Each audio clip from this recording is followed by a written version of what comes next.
Hello and welcome to the Blitz Business Development Show. My name is Mayo and I'm a business consultant and coach as well as the founder of the Blitz Business Development Academy. This is the show that provides guidance, resources, and access to best practices to help you advertise, manage, and build geometric profits. From freelancers and home-based business owners to startups and storefronts, you will learn how to start small as you think and grow big. Hey guys, want to learn how to increase your productivity by as much as 40%? Want to learn how to increase your motivation? Folks, you want to learn how to reduce the amount of money that's going to take you to be able to pay for things like insurance for your employees and so forth.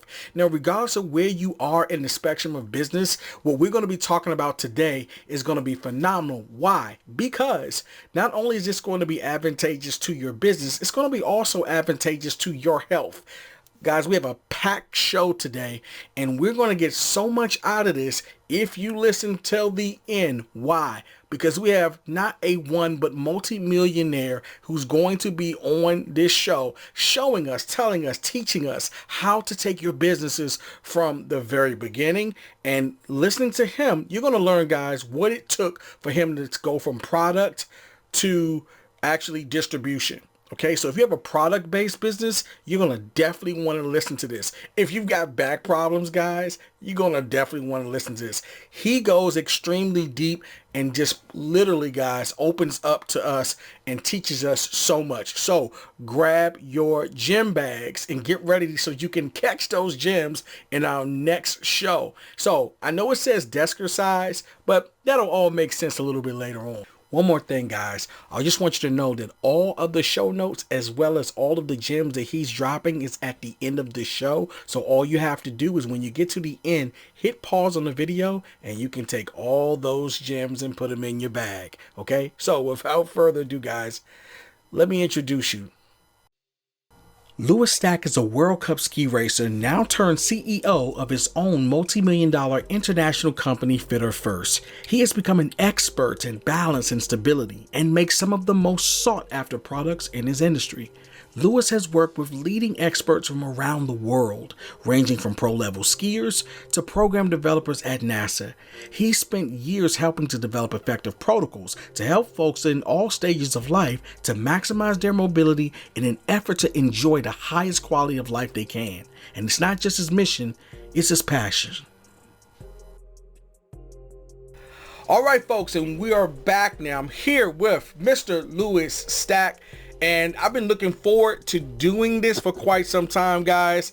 Louis is pretty phenomenal. I can't wait to get into his story and really talk about, what he actually does. I can personally attest that what we're going to talk about today, I'm telling you guys now, we all as entrepreneurs need to be doing this, okay? We need to be doing this because trust me, I have gained a lot of weight during COVID. And it's not just the weight, it's just also just in terms of performance. So what we're going to be talking about with Louis today, and as you saw, the title of the show is about desckercise, okay? Desckercise is what I'm calling it. He has a much better title for it, which is what you see in the background there, active office. But I call it desckercise because I know what this culture is like in terms of working at home and trying to, not even trying, but just getting so stuck in a rut to where all we do is work, okay? And I know what it's like, guys. You don't want to take the time and go to the gym. Who's got time for that? This is the solution to that, all right? But this gentleman is going to let us know exactly how all this stuff works. And we're going to go even deeper than that because he's not just great at what he does in terms of these solutions, but he's also got a pretty phenomenal business. So on so many different levels, guys, we can learn a lot from Louis, and we're going to try to pick apart his brain today. All right, so let's get ready to go deep. So as I say to you guys, get your pens, get your paper, all right? If you got to get the environment quiet, go ahead and get it because class is about to be in session. All right, so Louis, first let's start with, sir, where are you originally from? Well, I'm from right here, Calgary. Okay. And that's where I got my shoes too. No, I'm from Calgary, Alberta. I was born and raised here, and it's where I'm sitting today in my office in Southeast Calgary. And I've been around the world, and I like where I'm from. I could have lived in a lot of places, but Calgary is an awesome place. And most of the time, Canada is a great country. We're 30 minutes from the Rocky Mountains, and that's what makes Calgary so great. We're so close to the Rockies. Awesome. And what was it like growing up in Canada, or where you're from in Canada? Yeah, it's a lot like being from Denver in the sense that you have the mountains right there where you're on the prairies with the mountains beside us. And, I grew up in a large family with 7 kids raised by my mother. And I was the youngest, and it worked really good because there's all these hand-me-downs. I always had lots of hand-me-downs until I was 13 years old. I had jobs as well, but at 13, the problem was I grew like a weed, and no one else in my family was over 6 feet, and I grew to 6'4", and I had size 14 feet. So none of the clothes fit anymore. So if I wanted to have to clothes, I'd have to take my paper route money and go buy ones that actually fit me. Because I had the rainstorm pants, and I was wearing the Birkenstocks that were too small, and you had long hair, and it was a typical 70s, hippie kid. But it was kind of weird when the clothes didn't fit anymore. So that's the problem when you get too big. And I was too big. You were too big. That's funny. So, So at what point in your upbringing, because, looking at your business and I see a lot of ingenuity. I see a lot of innovation. And through some of the conversations that we've also had, was there something in your upbringing, that contributed to that? I'm just curious. Very, very much so. My 2 oldest brothers were very mechanical. My oldest brother finished high school in automotives back in 1969. You could finish. He was born in 51, and I was born in 59. So there's 5 boys in 9 years. And, in those years growing up, we had Austin Healey's and MGs and Bug-Eye Midgets and MGTDs and, a few muscle cars. But by the time I was 18, I had owned 18 cars and motorcycles that I bought and sold. Worked in a gas station, and I'd owned 18 vehicles. But more than that, my older brothers and the neighbors down the street, the Dixons, they had Shelbys and Cobras, and we had more cars in that street, Messerschmitts, like just a crazy number of cars. So everyone was working on cars all the time. So it was insane how many things they worked on. So I learned to help them, and I learned about building stuff. And when we started the company, the first thing I did is I borrowed $3,000 from my mother because I had this idea that helped me with my rehab. And I phoned my brother who was living out in Vernon, BC, and by Silver Star ski area.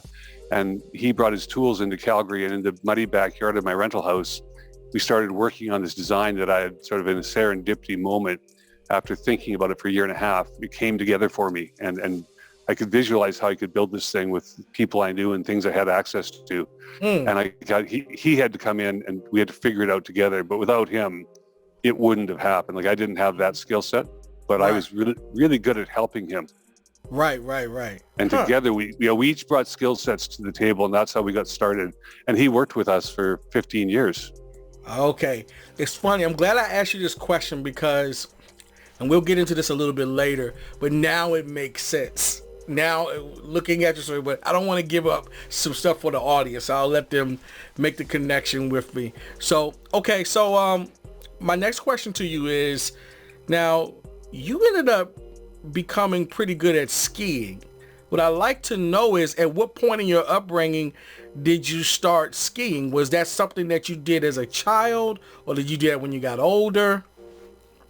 Yeah, I started super young. My parents, the one thing they decided, I guess they skied a little bit when they're in the late 40s, because I have pictures of my mom and dad climbing up a hill in the city at a park not far from our house now, and they would ski down and climb back up again, and some of their friends were on toboggans. This would have been in 1948, 49, right after the war. And they all were drinking beer after in the old pickup truck. And I remember my grandparents' house had a bunch of old-fashioned skis in the garage, but my parents would take us, all the kids, up to Mount Norquay. It's a smaller mountain right by Banff, Alberta, a very famous location. And all the older kids were allowed to ski, and my sister and myself and my brother, the little ones, weren't. They put us in daycare, and I hated that. So when I finally was allowed, the older ones were allowed to ski, and I said, I'm skiing. And I'll never forget the first time I got on that pommel lift, my little brown suit, and I fell down, and they said, let go, let go, let go. And I just refused, and not a chance. I'm dragging up to the top.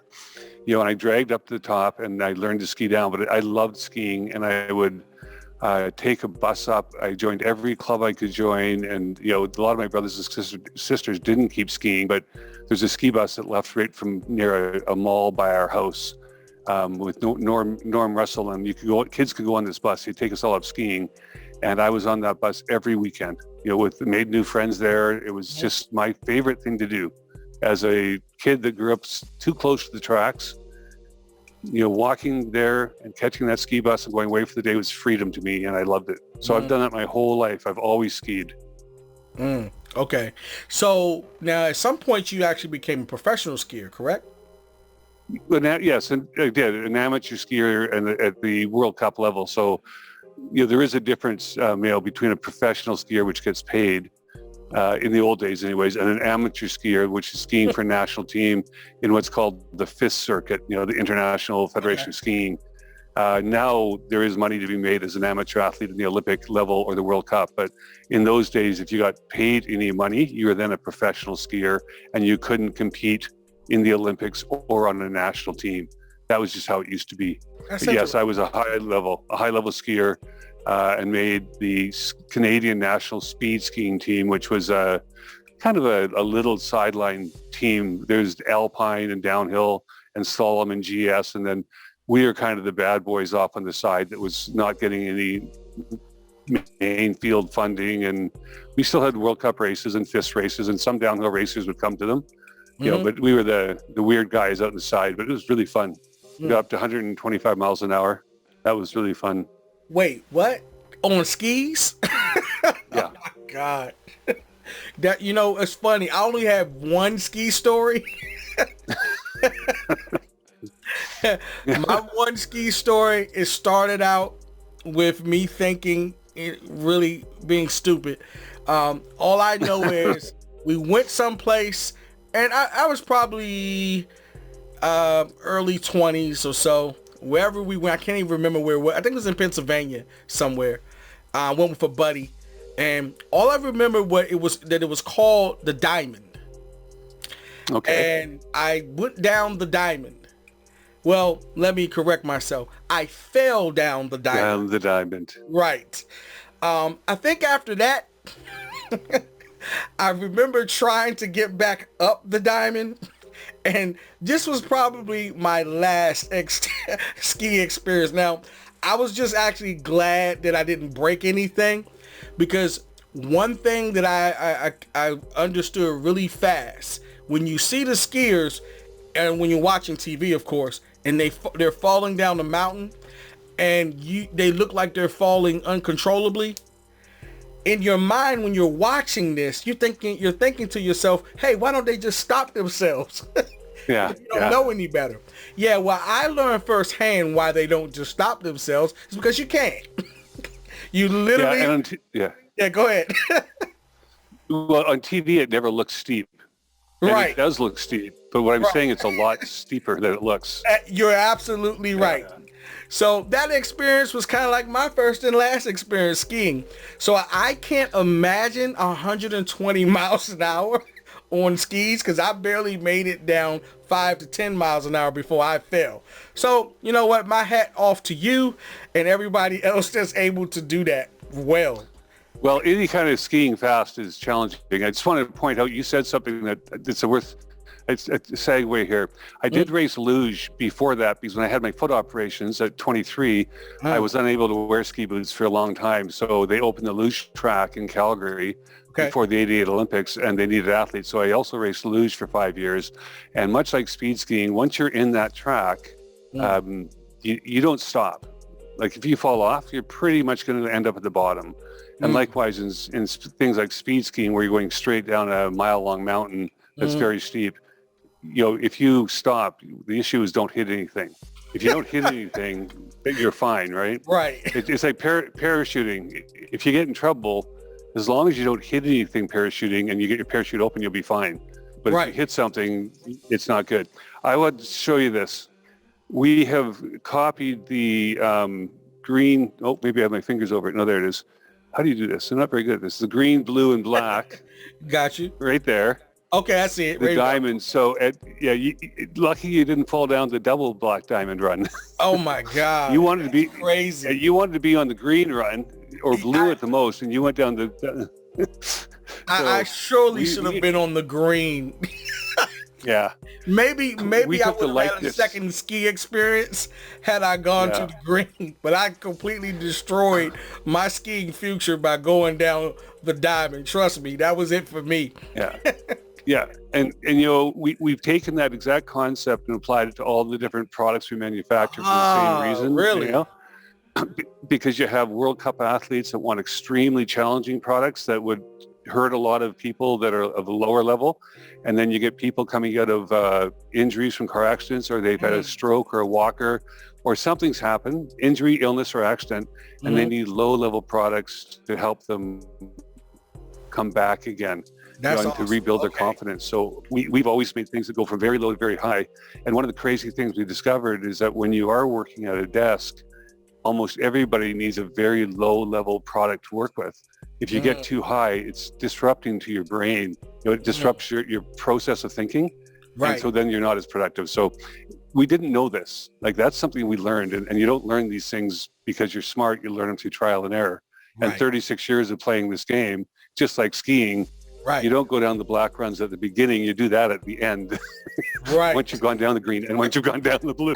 Right. Don't do what Mayo did. Don't do what Mayo did. That's Don't do what Mayo did. Okay. So that brings me to this question. So at what point did you actually create Fitter First? Well, the company was formally formed in August of 1985. It was formed in Alberta as an Alberta corporation under a different name in April of 85. Okay. And was it something that was related to skiing that led you to creating Fitter First, or what was the impetus for that? So we had made two products, a red one and a blue one of the ski machine. We called them the Ski Fitter. And I've got the blue one on display up in our showroom here. And then what happened is I volunteered to drive a van to pick up athletes for a fundraiser for, I'll tell you in a second. It was Ken Reid Invitational. And Ken Reid was a famous skier from Canada. He's called a Crazy Canuck. And they had won the Hahnenkamm, the toughest race in the world, 4 years in a row. And that never happened for any team in the world. And the Crazy Canucks did it with Podborski, Reid, and Todd Brooker, who's a friend of mine. And anyways, I knew Todd from my knee surgery, and he was in that race in Lake Louise as fundraiser. And when I saw him, I asked him if he'd like to try the machine. And he said, yes, he would. And I said, well, bring it up to your room. He said, no, meet me in the lobby at the Chateau Lake Louise, which is that beautiful castle on Lake Louise with the giant glacier above it. It's one of the most photographed beautiful hotels in the world in the Rocky Mountains. So anyways, I go there, and that's where my parents worked, and met each other and got married. And we went there on our honeymoon as well. So it's just this beautiful place. And I take it out in the lobby there, and all these skiers start playing on it, and they love it. And I walk away with 3 orders from people. And I drove home that night after I finished driving people around and doing everything. And I had a very lousy job, but I quit it as I'm going for it. I know that's right. Yeah, I just got 3 of the best skiers in Canada that ordered. Well, 2 of them, and Walter Wolf's pilot. He's a millionaire who had an F1 team at the time, and the pilot bought one of his Learjet, and so I had traded one for a downhill suit from Todd Brooker, which is what ultimately got me into speed skiing after I did luge. And Nancy Green, a famous Canadian who won gold medals in 1964, she bought one for her kid who's racing, and then Todd Brooker bought one, and Walter Wolf bought one, his pilot. So, man, I was stoked. I was so excited that I went home and just this thing's going to take off, and the rest is sweat equity. The rest is sweat equity, not history, but sweat equity, right? Yeah. And a lot of driving in vans full of pro fitters, with my bicycle shoved down the side and a place to sleep at night when I locked my bike to the back fender. And I did road trips north, east, south, and west from Calgary, and sold them to physical therapy clinics out of my van. I love it. And I sold lots of them. Yeah. Okay. Yeah. So wait a minute. That makes me want to ask another question though. So then, the machine itself, your first original machine, did you build that for yourself, or what was the purpose as to why you built it? Well, it was. I had, this double foot operation, and my knee was operated on, in '79. I never fully recovered. Oh, okay. And, Alberta was in a terrible state thanks to the father of our current leader, Trudeau, and they had shut the oil industry down. So there was just, my only skill set was a waiter, and I was on crutches. Mm-hmm. And, my feet had been destroyed by the surgeon because I had really bad spurs. Brutal spurs on my heels, my toes. Mm-hmm. And shoes were pretty much out of the option for me. I had to wear sandals, and my feet were size 14 anyway. So, ski boots were not an option anymore. No one made boots like that. Right. So, I was trying to figure out what I could do. So I had the operation on my feet, and that worked, but it was very messy, and the recovery was very slow. And I had to find some way to kind of get my health back. And I saw this idea for a ski machine and said, well, why not? What else am I going to do? So I decided to try to build it. And then I had to figure out if I could build it. Then I had to figure out if I could sell it. And I'm pretty good at sales. And I thought, well, what else am I going to do? Who else am I going to work for? I watched two other companies go bankrupt. I thought they were both not driving the companies very well. I said, look, if those guys can try to drive a company and go off the road, I can do a lot better job than they did.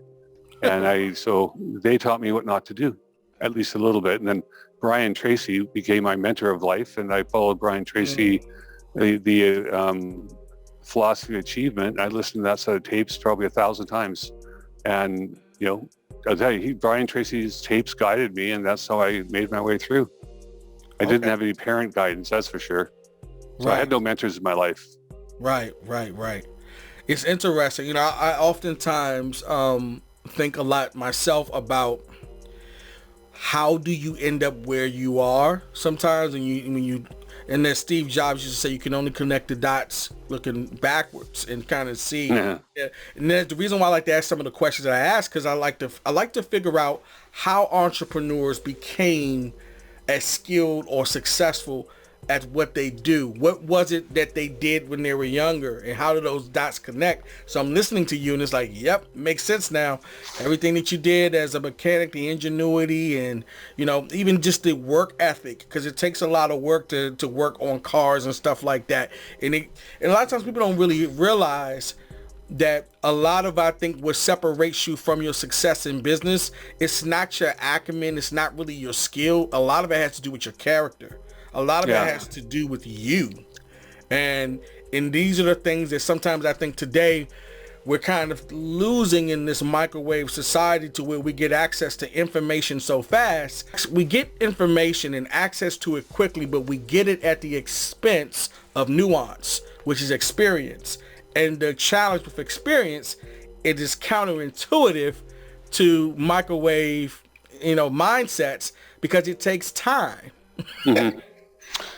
You can't experience as much as fast as people get thrown at them nowadays. It comes in so fast, it goes out so fast that they can't digest the full, as you said, the nuances. And then when you take someone like yourself or myself, and you had said something there that reminded me, I always worked. I always had jobs, right from my paper route that I gave up before I was old enough to have it.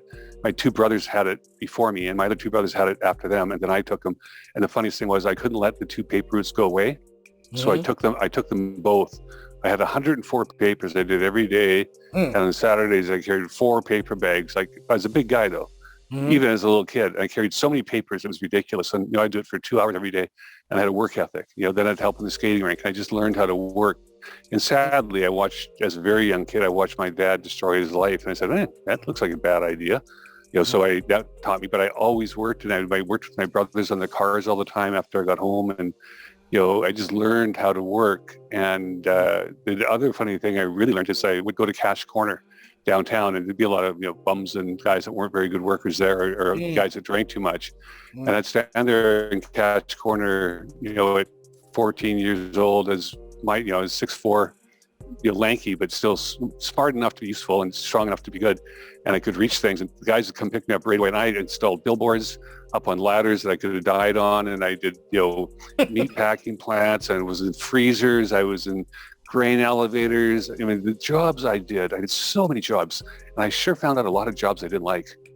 Right. Yeah, me too. Yeah.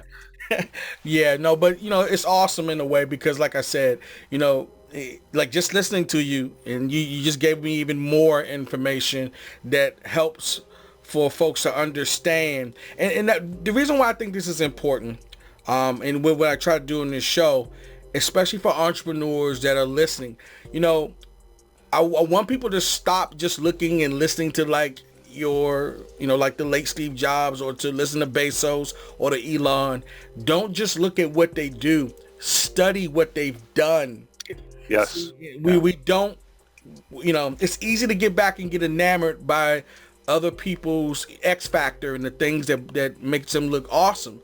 But with a real education, what's useful for us is to know what you actually went through and what it took for you to get where you actually are. That to me is more important, honestly, than hearing what you've accomplished, because the arriving at the journey, it only lasts but so long. Once you hit the quote unquote success, you're right back starting all over again on another part of the length of the journey.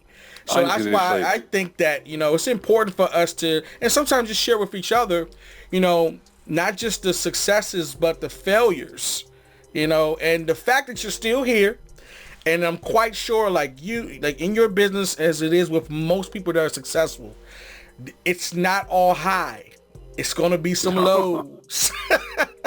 And listen to you're from the paper grind to, and it's funny because what you did as the paper grind is exactly what you ended up having to do to sell your products later. You still had to go basically almost door to door. You still had to have the same hustle, but it's got to start someplace. And in your case, it started when you were young, and hopefully that's how it's starting with most folks. So note to the audience here, for those that this applies to, if you're not at this level, that's fine. But the notes here, guys, is to just remember that these are the types of things it's going to take. It's what you do in the dark that you'll be rewarded for in the light. It's what people don't see. Yeah, behind the scenes. That's right. And that's the stuff that's going to make you really, successful later. And you're not going to get credit for it, by the way. Yeah. Nobody's going to come pat you on the back and say good job sometimes. So you just made me think of something that's very, very funny. I've never thought of before in my life. Mm-hmm. That where I had my paper route, and also where I bought my first house ever, and I sold it to get an investor out of my company, which was a real shame. Mm-hmm. But it was duplexes, and they were the worst thing about my whole paper route ever was we had to go collecting every month and collect from the houses to get our money. And that's how it worked. So you deliver the paper 30 days, and then you have to go. And on that street, the guys would never pay their bill. They'd always say, "Hey man, I have no money, come back." And it's like owning a company. If you don't get your receivables under control, and the people that pay you late all the time, you don't make them prepay. We have this happening today. 30-year-old customer once again said, "Oh, the check came back. We'll send a check in 2 weeks." We're going, no, we're not your bank. Stop doing this. You're going to be on prepay for 3 more invoices now, right? They've been doing this for 30 years to us. And same with those houses that used to always make me come back, right? For my $1.25 after delivering this paper 30 days in a row. And one of the hardest things about business you got to get control of is your receivables. And in my paper route, it was brutal. And even today, we have hardly no receivables problems, but we still got those 1 or 2 accounts. Right. 25, 30 years later, are still a pain in the butt on receivables. And we have no problem with them anymore other than those 2 accounts. So my paper route was the same way. Right. The problems never go away. Right. As my friend says, they just get more manageable. You just learn or how to deal with the problems. Yeah. And the decimal points move. Yeah, hopefully, yeah. If you're doing it right, the decimal points move. Yeah. Okay, so I'm going to use that to transition. That's a little bit different area of question here. But before I leave this area, I want to ask you this one last question about the products, because I'm just curious. because you have the type of business to where, innovation and things like that is actually really an active ingredient in your business. You actually are creating your products. You're not just doing like e-commerce like a lot of folks where drop shipping and stuff like that of other products. You actually are inventing things. So I'm just curious, in terms of your approach to developing the products for your customers or for your market, I would say, how does the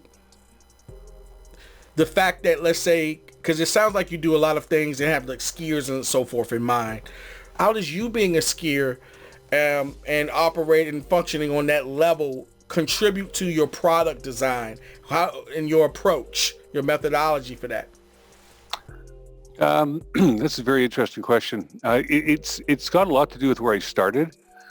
Where I began was in the ski and ski racing industry, because there's a lot of ski racers that got hurt.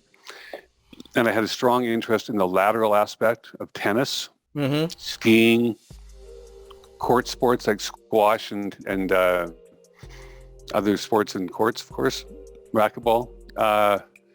Then volleyball and other court sports followed in quite closely. So sports was where we saw high-level athletes with high risk of injury, and the best way to control the injury was to improve the performance of the joints and the awareness of the body. And that was the same thing they do to help them get over an injury if they had one.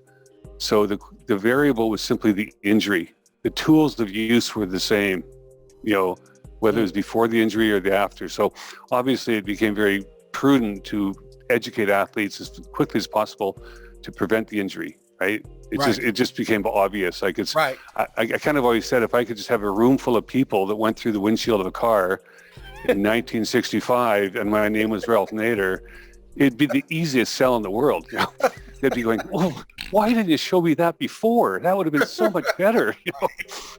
Right. But, so injured people are easy to sell and to educate. So it's not sell; it's to educate on the concept. And they would have said, "Oh my God, why didn't you talk to me before this happened?" But those that haven't gone through it are not that easy, but athletes are, because they've seen their peers get hurt and they want to perform at their peak and they don't want to get injured, right? So they were easy adapters. And, because I was a skier, I knew a lot of skiers and I knew a lot of racers that got hurt and they got exposed to more racers. And we had the Olympic facilities just out here in Calgary for the 88 Olympics. And one of the things I did in the 88 Olympics was very entrepreneurial. I, without any permission at all, went around to all the venues. I was a volunteer, of course, so I had passes as well to get into most venues. But I also went to every venue I knew of and put a product down on the floor and left it there. And so all the athletes come in and they look around, "Oh, what's this?" And they started playing on it. And of course, the Canadian athletes knew what it was. And I got huge exposure on television by all sorts of athletes and athletes would use it. And like the Danish team loved it and they were being filmed on it by Danish TV. And the first international distributor I had going within 2 months after the Olympics, they're still a distributor today, was NMK out of Denmark. And they not only became a distributor, but they became very close friends to the degree that they let the entire speed skiing team stay at their house on many occasions as we flew through Copenhagen to go up to Scandinavia. And so it was hilarious because they'd let like 12 of us stay there on numerous occasions going to and from World Cup races. So it's like they were our sponsor. Right. And they're still friends today, and they just simply saw it on TV. That's awesome. The 88 Olympics. So let me make sure I understand what you're saying, because it sounds like what you're saying is that your approach in making your products is essentially as customer-centric, from the respect that you're looking at how can I prevent, through conditioning, by I guess preconditioning, the injury of the athlete. Yeah. Okay. Yeah, okay, that's awesome. See, and again, there's something else to point out that I think is very important. It kind of reminds me a little bit of Jeff Bezos and his approach, business-wise. He's very customer-centric. He's looking always at what the outcome is going to be for the customer and how can I better, their lives in any shape or form. And that's what this sounds like too. And I think this is a very important a metric, or I would say element for anybody to incorporate into their businesses is value. You know, the money will come, guys. All that stuff will come later, but the value.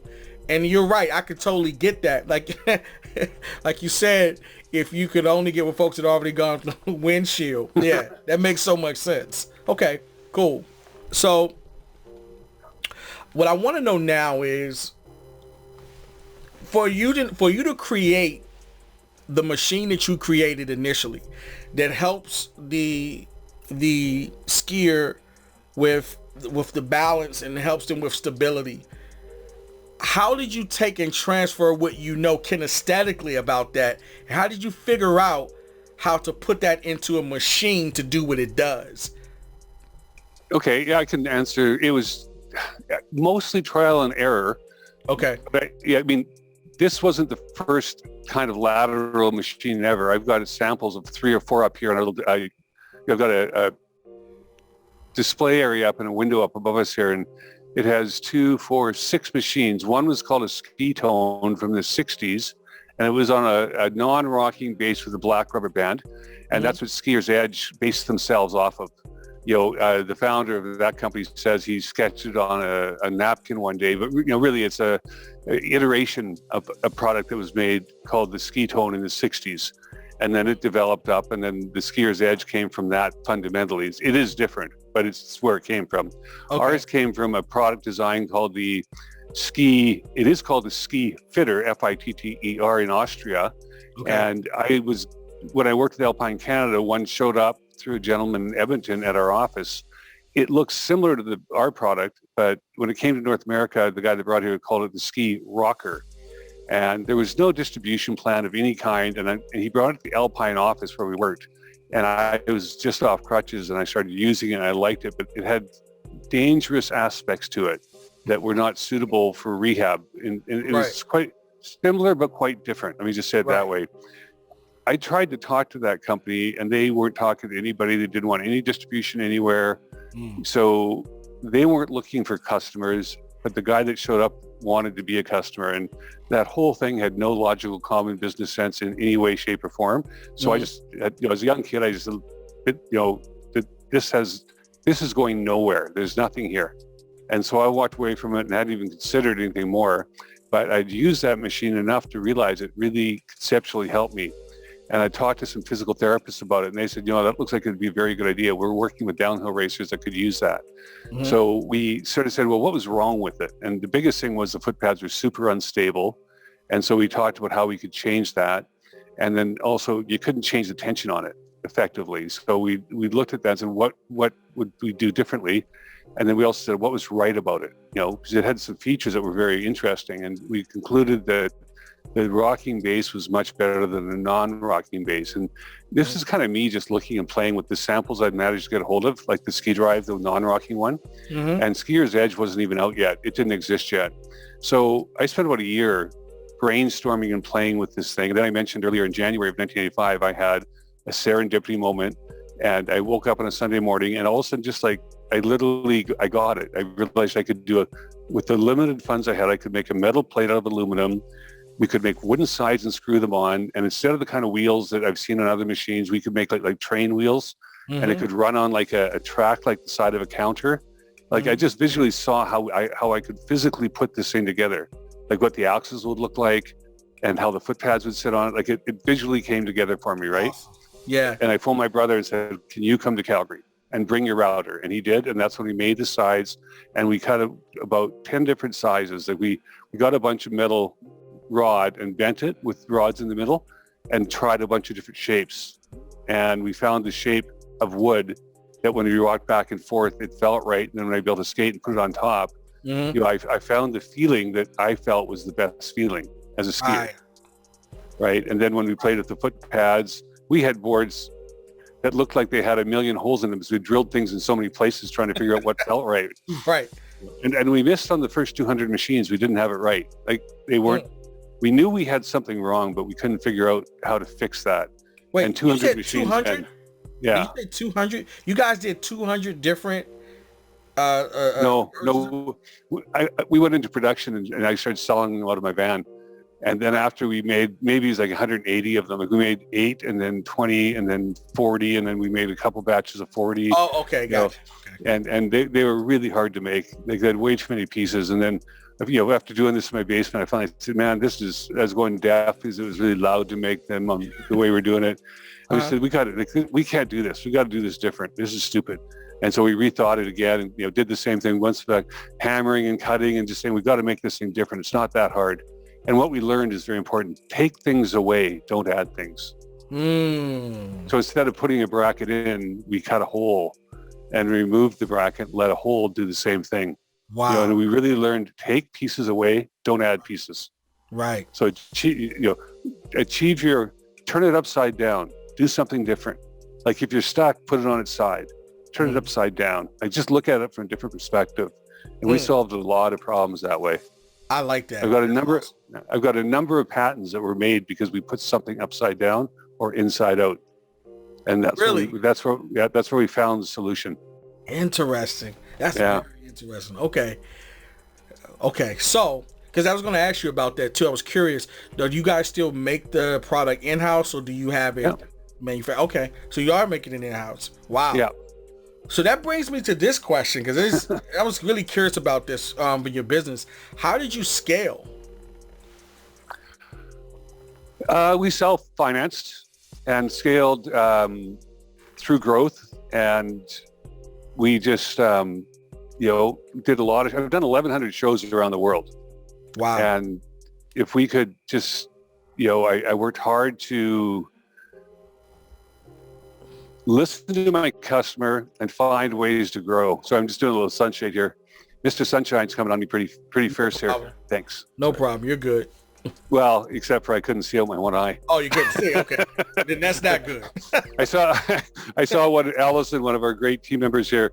She just put her sunglasses on at the same time. I looked over and said, yeah, I either need sunglasses. We've got to move the sunshade. But I stole her sunshade, so she knows she has to wear sunglasses. We scaled a couple times and then we flattened out. And I never tried to scale like some of our counterparts. I've seen, Mayo, more products come and go than you can ever dream of in the fitness and the physical therapy and the consumer industry.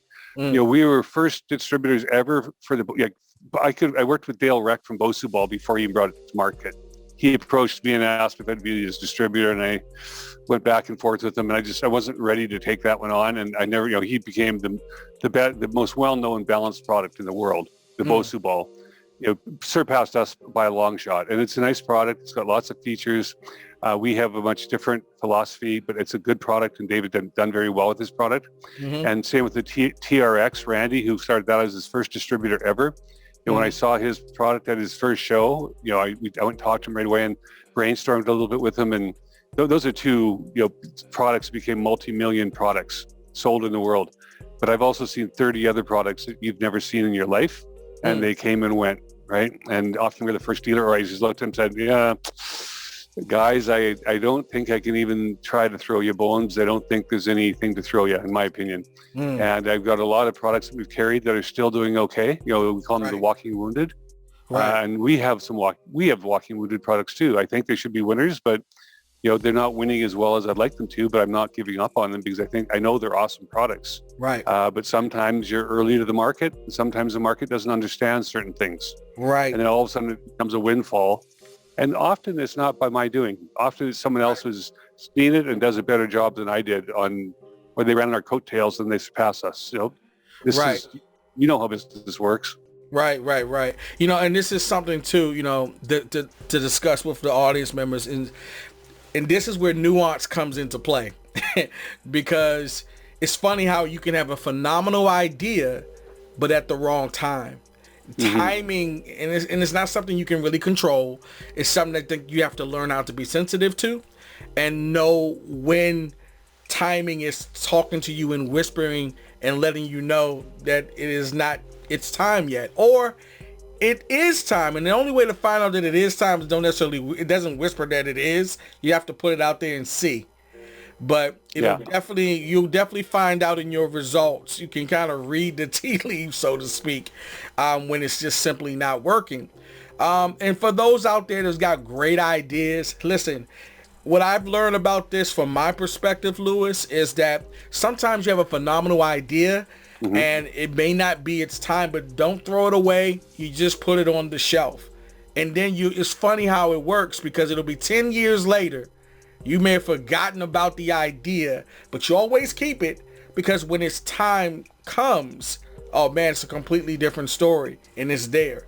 So guys, just not waste it just because it's a good idea at the wrong time. Just so that you know that sometimes you just got to give it time and just go ahead and move on and work on something that's a little bit more appropriate for where things are. So we had that happen to us, Mayo, in the fitness industry. We are 10 years early with functional fitness. I was promoted in 85, and it didn't even become remotely talked about until 95, and the real functional fitness wave hit the fitness industry between 2002 and 2004. And even with that, there was no such thing as a sports medicine clinic in 1985. Sports medicine clinics became popular in about 1994, 95 as well. And I'd been going to what I thought was going to be a sports medicine clinics since 1985 when I started doing my road trips. And it was those people that were going to be future sports medicine clinics that bought our products.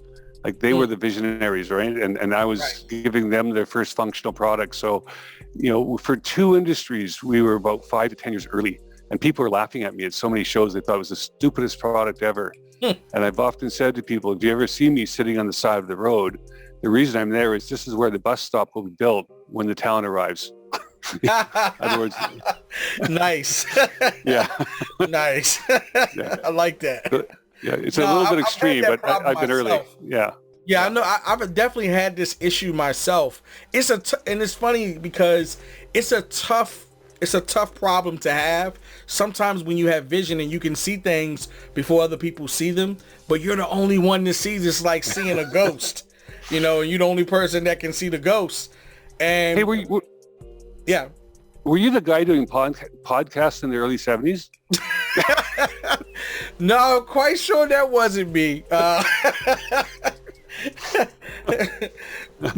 no, man, it's funny. I understand what that's like. That it can be difficult, but I think with experience you learn how to deal with that, because to me that's all a part of, I think, the story of innovation. And sort of the character trait that you have to have when you are an innovative person that's creative, because you're going to always get ideas. And again, timing has to mesh up with the idea. So there's these few elements that have to all come into play with ideas. That's kind of like almost a science unto itself, in my opinion. But no, I just like to mention that I totally get that. And I just want the audience members to know too, that if you're dealing with that, you got great ideas, but bad timing, just remember it's not necessarily your timing that's bad. It's that the market's timing is not in alignment with you. So yeah, I do agree. I will throw a comment on that I have seen people that we talk about making your own luck too. Yeah. And I have seen products that have both failed and succeeded at this, but if you're going in with a strategic idea, say you've gone for an MBA, I'm using that as an example, you don't have to by any means, but, and you take a product that you think is going to be a winner, and then you get, you decide to take the path of getting some, second tier capital behind it or venture capital, and your goal is to get out in 3 years and just to really pump it up and go for it. Those fail a lot. But I know of 3 or 4 that was the plan going in, right? And it worked. Now that doesn't mean that product's going to have a lot of momentum forever. It'll probably have a spike and then a long ride out, and it might actually just ride for 20 years, right? In some cycle where it found a niche. But the people that I've known that have taken that path have bowed out in 3 or 4 years at the peak and lived happily ever after, right? And they're no longer associated with their product, but they did succeed. And that's clearly not a path that we even tried to take. We didn't try to explode and then walk away. I decided that this was going to be my life path. I might add another path to it, but it's like, what would you be doing if you weren't doing this? Well, I'd about be out there preaching about this probably, as an evangelist about aging gracefully and staying active in your life, because, as a Libra born in October with a balance disorder, I just feel like this is my message, this is my calling in life, and that's what I'm doing. Awesome. You know? Awesome. So I do what I believe strongly about. Awesome. Okay, so what I want to know about now, we're coming towards a landing here, but a few more questions that I really we got to touch on talking about this awesome thing I'm calling deskercise, but it's actually more officially called Active Office. So what exactly is Active Office, Lewis? Can you explain that to us? And why is it so important for entrepreneurs?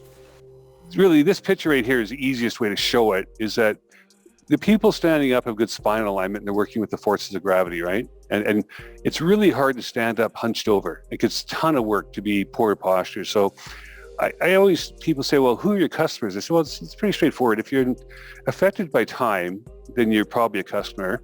And if you're influenced by gravity, then you're probably a customer. But boy, if you're hit by both time and gravity, then you're for sure a customer of ours. Right. And we all are.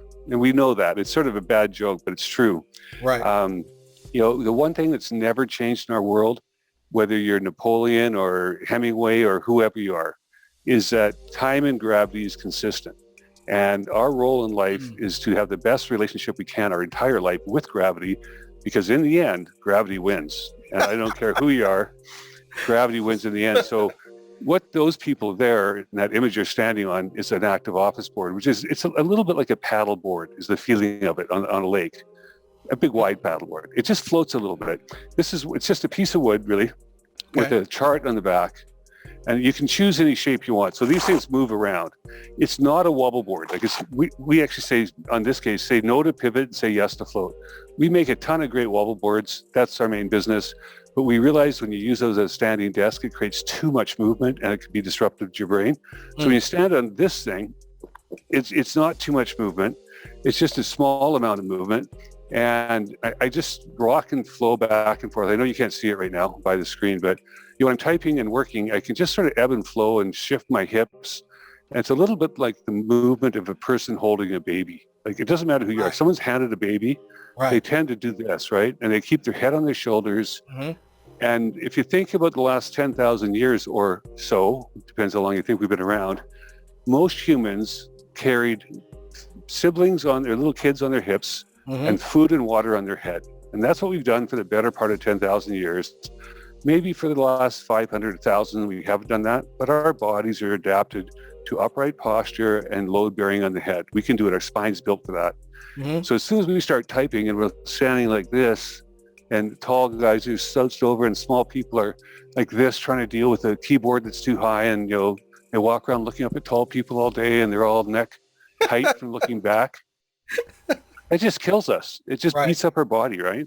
And so as soon as you can stand up, just even Mayo, if you could stand up right now, but you'll maybe out of your frame, the net solution, the biggest goal of Active Office is to have access to standing, and that might be when your phone rings, and take 30 seconds to let your body recalibrate. And when you do decompress the core, your organs technically drop down a little bit, and all your core muscles will just involuntarily tighten around them and put them back to where they're supposed to be, into neutral position. And your eyes and ears will recalibrate with the change of the position. And the eyes, because of the blood pressure change, your heart rate will go up a little bit.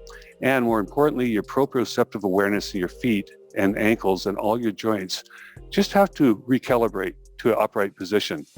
And that's a natural thing that happens. And even this is what you asked about the astronauts before. That's what Joan Vernakis from PhD from NASA that I worked with for quite extensively on a bunch of projects said that she found was most important for the astronauts coming back from outer space to recalibrate their bodies regularly with the forces of gravity on Earth. Because they lost that awareness in outer space. So when they came to Earth, they could run on treadmills and do all this other stuff. But if they didn't every half an hour while they're awake, stand up and just let their body recalibrate. It's amazingly useful to your health. So at the end of the day in the office, when you're sitting in your chair and you're saying, I got to move. Like, I just feel like I need to do something. Just, if nothing else, stand up for 30 seconds and let your body have its time to do that. And if you do that, that's invaluable. Hopefully you'll also go for a walk or move around after, get a glass of water, go to the bathroom. But every time you kind of feel like you are you've been doing too much sitting, the trick is to stand up. And I know I said that like 10 times in a row, but that's guess what the answer is, right? And that's what we call SAM, stability, agility, and mobility. It's just getting the stabilizing with gravity, getting a little bit of movement in your body after that, and staying mobile. Okay. So, it's really quite simple. And clearly, if you're standing, you have better access to movement than sitting. And so we also carry, these chairs that are pivot chairs. That's what I was sitting on the whole time. Okay. When I'm sitting on that, you guys probably noticed I was moving a little bit. So I keep my head on my shoulders, but my trunk's just moving a bit. I can put the chair down low, whoops, or up into a sort of a perching position. So if I have a desk going up and down. And I think the other super important thing, just for everybody, this is just common sense and it's true, is that we all have in this relaxed stance. Sorry, I should stand back a bit here. When we're standing with good posture, we have our elbows in one location and our eyeballs in another location. And we're all different heights. And one of my most important rules I say to people is make sure that your elbows, when they're bent at 90 degrees and your wrists are straight, you always want to keep your wrists straight for typing anytime because that's where your carpal tunnel is. And if you type flexed, you will get carpal tunnel syndrome. You need to keep your wrists straight so you don't irritate the carpal tunnel. Okay. So you want to have your elbows straight. And think of the distance from your elbows to eyeballs. That should be the distance from your keyboard to your monitor. So a smaller person will have a much smaller travel distance, and a smaller person can often get away with a laptop. A tall person needs a big gap. They need a monitor to stand. They can't use a laptop. Right. And the more they use it, the more time they're going to spend looking down, and then they're going to stand up and do their texts, and then they're going to walk around and look down and talk to everybody, and then they're going to hit their head, and then they're going to duck as they hit their head. And you look what's going to happen to their posture, right? They're going to spend their whole day looking down. Right. And the small people are going to spend most of the day looking up, and they're going to get very sore here and here if they're small, and they're going to get huge back problems and head forward posture if they're tall. Right. And you just have to talk to physical therapists in volume, and they'll confirm that's what happens. So, elbows to eyeballs is a good remember. Where should your monitor relative to your keyboard be? And that doesn't change sitting or standing. It's always the same. And move frequently. Try to move every half an hour with good posture. Okay. Does that make sense? Yes, it does actually. I was going to ask you, so what is it required to do these things? It sounds like, these are just an adjustment in movements. Do you guys have any other types of tools or anything that you can use to maybe help out with this? Well, we have a good catalog full of very functional, useful products that you'd find in physical therapy clinics. Okay. And they're the same tools you'd find in most training gyms that athletes would use for finger strengthening and arm strengthening. And the same tools that you use for prevention and for gold medal performance are the tools you use for rehab. The point is, you use it for prehab, or do you use it because you're broken? And we prefer to not get broken. Right. But I guess, I've been broken twice now in the last 3 years. My knee got resurgery from 1979 when I hurt. They got it fixed. Right. But then a piece popped out of it. So I had to have 2 surgeries. So I call that the bus factor. It didn't work quite right. And then I had another surgery for my jaw, and then it has problems now. So, things don't always work the way you want. And this is what I say, life happens. It's not what we plan, it's what happens. And, so now I'm dealing with the exact same thing I tell people to try to avoid. So it even happens to me and everyone else, right? Right. So prevention's better, I promise. So as we come in for a landing, I'm going to ask this question for some of the business owners, or it could be even some larger companies that could be listening that may be interested in maybe investing into this for their teams or for their employees. The question that they're probably asking themselves, and I'm going to ask for them, is, does this have any bottom line benefits on ROI? What type of return on investment, if any, do you know of that a company could look at and say, okay, this may be worth me investing into for my employees? Well, it's unconditionally it does. And I think the biggest research study that I've seen, and it's referred to often by Very, that's the Very Desk people out of Texas. We work with them a lot. We're their Canadian partner. Maybe not partner, but we do their corporate coverage in Canada. And it's Texas A&M did a very major study, I believe it was in 2015, And their bottom line was a 46% improvement in productivity by the employee teams that were involved in the research. But much more important than that was why that happened. And it was about staff motivation. It was about lower healthcare costs. Like if you looked at all the factors that were measured, that list is like, you look at that list and go, are you kidding me? Like there's no reason in the world you wouldn't do this. Wow. And it just, everybody wins. The employer has lower healthcare costs. The staff are happier. They're healthier. They have better interaction. They have higher productivity. I mean, every box gets checked, right? On Awesome. every front. And, less days work, lost in work. It's part of a presentation we do called the Active Office Revive Your 9 to 5. And, it's just so obvious. It's kind of like if you didn't brush your teeth and someone showed you the stats, or if you argue, I don't like seatbelts, they wrinkle my jacket, and someone shows you the stats and you go, yeah, right. But people get caught in cars, cars catch on fire and then they can't get out of the car if they wear a seatbelt. Like right. those don't work anymore, right? Right. The stats about saying, well, no, I'm going to make my people sit because I heard about a guy getting hurt once. Those stats are not relevant. There's no wisdom to them at all. Right. There's no question. This has been mandated in Australia that standing desks have to be offered as an option. And it's been an option in Denmark since I used to go there in the 90s. Everyone got offered a stand-sit desk when they were offered a new job. That's just how it worked. How can the audience get in contact with you and your business, sir? Well, our website is www.fitter1, that's F-I-T-T-E-R, much like what you see up in the back behind me, fitter1.com. We do, of course, have a toll-free number, which surprisingly is 1-800-FITTER1. And if you'd like to email me, my email is LouisStack, LOUISSTACK, @fitter1.com. You see a trend there. Awesome. So listen, guys, this stuff is critical. We need this. I need this, honestly. This is something that I'm actually going to start incorporating because I actually have a lot of lower back problems from sitting. I had to change out my chair. This is one of the reasons why I was interested in this, but I've learned a lot just honestly in this show. So guys, if you want to actually check this out, what I'm going to have you guys do now, for those that are listening on the podcast, I know there's some things we've talked about that you probably are going to want to see. That's all the more reason to check out the video version of this show, and you can come to us on YouTube, but all this will be in your show notes, as well as the discount code and everything you guys need as it is on every show. It will be there this time as well. So with that said, without further ado, I want to thank Louis. Oh, one more thing, guys.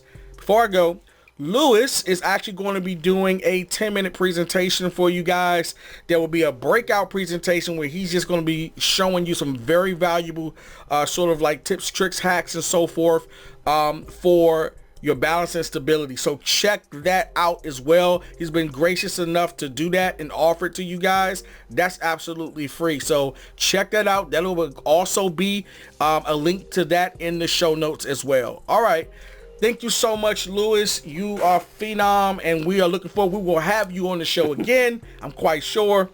And that's it for the Blitz Business Development Show. We'll see you guys on the other side.